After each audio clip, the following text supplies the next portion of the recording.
Today, we welcome in a very special guest, former Packers running back and current chair for the Pro Football Retired Players Association Board of Directors, Mr. Darrell Thompson. Welcome to the show. Whoa, there we go.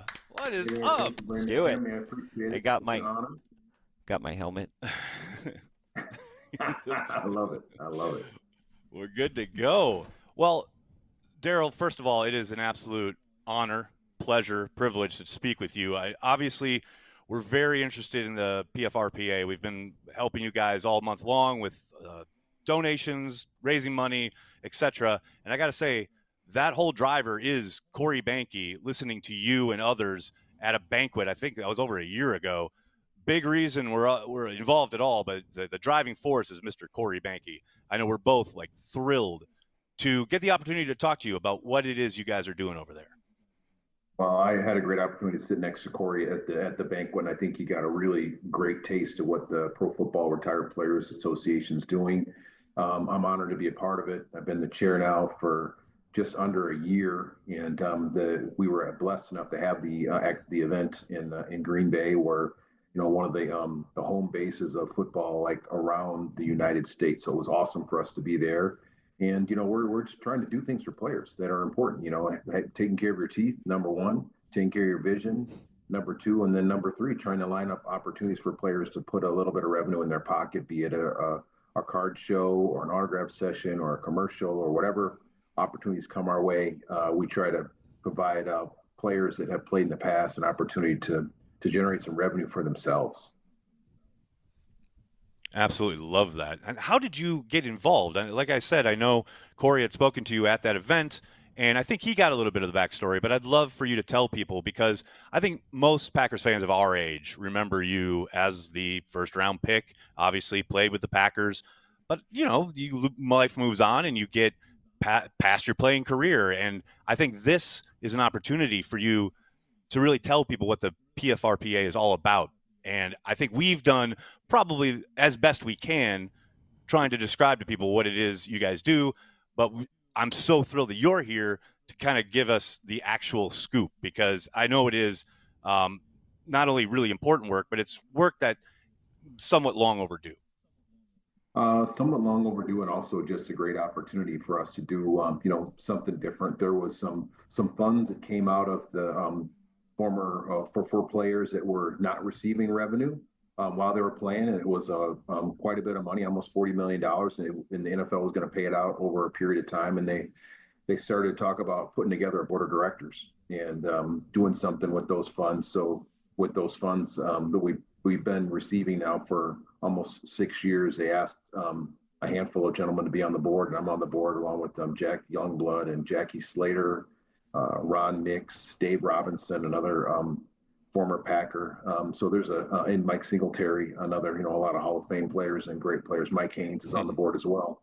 And trying to figure out what to do, and what made sense is try to do something that benefits the players. So being able to have former players get dental care and also eye care is important. Then also the other piece is to generate revenue for players that aren't in the limelight. A lot of times quarterbacks and receivers and running backs, they get a lot of opportunities, and we're trying to provide opportunities for all the players. They're still quarterbacks, are always kind of the drivers and receivers, and everyone else kind of falls in line after them. But we're trying to make sure that everyone gets an opportunity to make a little bit of money, and then have that opportunity, but also that they're able to do some basic things around their vision and around their oral care to take care of themselves. I mean, that's just, it fills me almost kind of with pride that we're, helping you guys do these things, but it also kind of frustrates me because, we're not far past the negotiations for the new CBA between the league, the NFL, and the Players Association. Is it frustrating seeing kind of those talks play out and not have, like, the retired players, especially guys who retired, say, pre-93, not get more of a voice at the table? It feels like that's kind of been a forgotten generation, so to speak. Yeah, it is sometimes, but I think part of it's just the reality of where we are in our country and our society. So our job now is to actually do the best we can with what we have. Also recognize that, like, I don't take it for granted. I mean, Jim Brown was on this board. He was one of the founding board members, and to be able to call Jim Brown a friend, to be able to have his phone number, to listen to him and Lem Barney and some of the early, to meet. I got to meet and hang out with Ray Nitschke. So those types of players that where the game was founded, going all the way back to Bronco Nagurski and other people like that played the game that really didn't get compensated the way I was compensated, the way obviously a current player is compensated. So there's a difference and a chance, and football players historically don't live very long either. So trying to address those hopefully in the next collective bargaining agreement would be a top priority as well to make sure that we are like the other leagues. The NBA takes very, very good player of their players that played in the NBA and Major League Baseball as well, and football being the number one revenue sport in the world. To me, makes sense that we would take care of the players that that played the game before us, so that we can take care of them and feel good about them as well. One thing that I found interesting after Corey came back from this event, and I'm telling you, man, he was so passionate about it. And the thing that one of the things that got him really excited, and Dave Robinson sold me on it. By the way, right? Darrell and Dave. I mean, just sitting next to Dave Robinson at any chance, I'll do whatever the man says. He's incredible. But anyway, well, I was just going to say one of the things that got Corey really excited was the projects that kind of were laid out. And I know you're doing some of this and hopefully building more of this in the future. One thing that got talked about that I find fascinating is the idea of helping some of these guys when it comes to like the internet in general, but social media in particular, being able to harness some of that, because look, they're still part of the story of the NFL and they have great stories to tell, and hopefully maybe connecting them and showing them how social works and being able to get some of their stories out individually, because media is not going to follow those stories. They're not going to chase those stories. But these guys maybe, hopefully here going forward, can have the opportunity to build some of that themselves, to build a following, to build a platform where they can get their own stories out there. Yeah, it's really important. It's very, very important. When you talk about Jackie Youngblood and, Mike Singletary and, all the players, Ron Mix, there's Mike Haynes, there are stories upon stories about playing with injury, the locker rooms, the travel, the airplanes, all of those things that are interesting and fun, and just the pure playing. I mean, the game is still the game. The game has changed. It's evolved. It's a lot safer than it was in their era, a lot safer than it was in the era that I played in. But there's still a lot of beauty. There's a lot of stories, and there's a lot of friendships. And I think people, I don't think I know anytime that I kind of pull stories out of my head every once in a while. People are like, oh my God, you did that. And you played against Refrigerator Perry and you played against Ronnie Lott and you played against Joe Montana. I'm like, yeah, it's just like I played with Brett Favre, so I mean, all those pieces come together and people are curious about them. They want to hear about them. And it's a lot of fun for everyone involved, from the person that's telling the story, and it gets documented. Everything is, people want to know, and we'd love for them to learn and to have our story documented forever. And that's what it's all about, and that's what we really want to help with in that regard.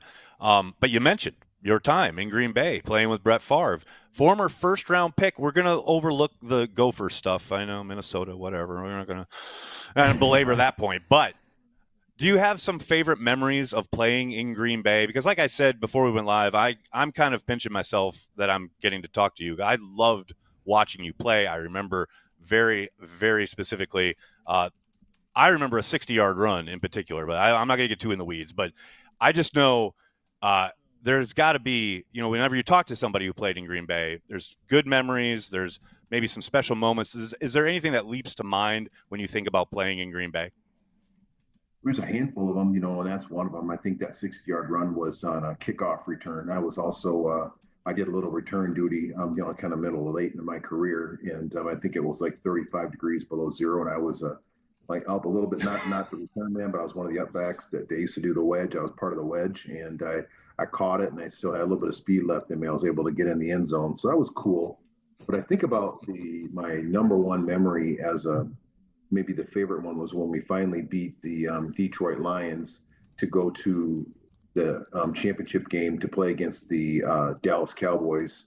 So it was the next level for us and for me. It was at the end of my time. Unfortunately, my body was just kind of starting to fail and everything. But it was fun to be there for that. The beginning of the Brett Favre, Edgar Bennett was kind of like my mentee when he was there on the team. So it was a really cool time. And also playing with Reggie White. I mean, Reggie White was, besides Sterling Sharp, probably the best football player that I ever saw play football. I mean, it was incredible. And Brett was an awesome, quarterback, but Reggie was an incredible force of nature. He didn't turn the force on very much in practice unless someone really, really poked him, and it happened once or twice. But in the games, he turned it on, and it was incredible to watch him literally throw, which doesn't make sense, to throw a 300-pound person that's trying to stop you. We're not talking about like just someone that's off balance that you're just like surprised. This person's looking at him, and he looks at him, and he's able to, throw them and move them. So I mean, to watch him play from the sideline in person was incredible. Just a tremendous human being. He's someone that we lost way too early. Very, very true. Have you watched this current team very much? I mean, I don't know how much football watching you do. Some guys kind of dip out. I know you do. You got your duties with the Gophers, but have you watched the current Packers at all? Yeah, I have. I watch them not super religiously, but I do, and I love football. Football is a little bit of escape for me on the weekends, so I'm able to, kind of watch games, and I care, and I still have, friends. Not tons of friends, obviously, in the NFL anymore, but kids, young men that I know that are playing NFL, and then it's a little bit of a escape for me on the weekend. So I love to watch football. Love it, absolutely love it. Well, I'm Darrell, excited about the current team too. I mean, we have been as an organization. I get to do something with the Packers when they're here in town. I was just talking to Kathy Dvorak; she's wonderful. So I'm going to be with, I'll be with some of the leadership and Mark Murphy, and then I played for Brian Gutekunst's dad in college. So you did Brian, not. Of course! Wow, that's so cool. So Brian went to high school where my kids went to high school at, which I didn't know until like a year or two ago. I was telling my son about it. So when they're here, hopefully I think I'll get to introduce my son to him. He's going to come with me to it's like a pep rally, and they invited me to come to dinner, and I think Brian's going to be there. If he's there, it'll be cool. But I got to hang out with his dad, we had a reunion, former players, and his dad was there, and I sent Brian, like, I don't know, probably 6 or 7 pictures. Anytime your old coach comes in, everyone's like, "Oh, wait, Goody, what's going on?" He was our guy. So yeah, it's just great to reconnect, and it warmed Brian's heart. Brian was a kid. I think he's like 6 years younger than me, which isn't much now, but it was a lot then. When you're in college and someone's like in 7th grade, you're like, I care, but I don't have anything in common. Now you're grown, you got kids, and everything else. So I don't talk to him a lot. I'm just an occasional, text, or he sent me some stuff. I sent him some stuff, but just kind of, but he's a good man, and I respect him a great deal. And it was an honor to be able to play for his dad, and then to be connected to him now too. And it's not funny, but also really cool that he's, the main guy here for the Packers, which is the organization I was blessed enough to play for. I mean, it's 6 degrees of separation. That's crazy. I love it, though. The small circle of the NFL. It's just like such a tight knit circle. It's crazy. Yeah. I love it. Well, Darrell, you're an absolute legend for joining us. Everybody who is watching this and listening later on the podcast, we have links in the description of the video on our podcast platforms. You can check out all the great work that the PFRPA is doing. And you can donate anytime you're here on CHTV in the month of November. We have links in the description of this video where you can donate specifically. You don't need to super chat. You don't even need to watch the video. But if you want to help out what they're doing at the PFRPA, do it. Do it. We've raised $100 while we've been talking to Darrell. So, Darrell, in the last 15 minutes, we raised $100. So that's pretty good. Sounds good. I'll take it. Yeah. I love it. Well, thank you so much for the time. Keep doing great work, and we will definitely connect down the line. Once this kind of wraps up here at the end of the year, we'll do some kind of big blowout kind of announcement of everything we've raised, and definitely want you to be part of that. Well, I appreciate it. We'll be doing another dinner next year. I believe this one's going to be in LA. I can't remember. It's LA or Houston. I can't remember exactly, but should be fun. Hopefully, you guys can maybe either come to it or at least have some role. We appreciate it. Absolutely. Awesome. No question about it. Darrell Thompson, thank you so much for the time and have a great night, man. Thank you very much. You guys take care.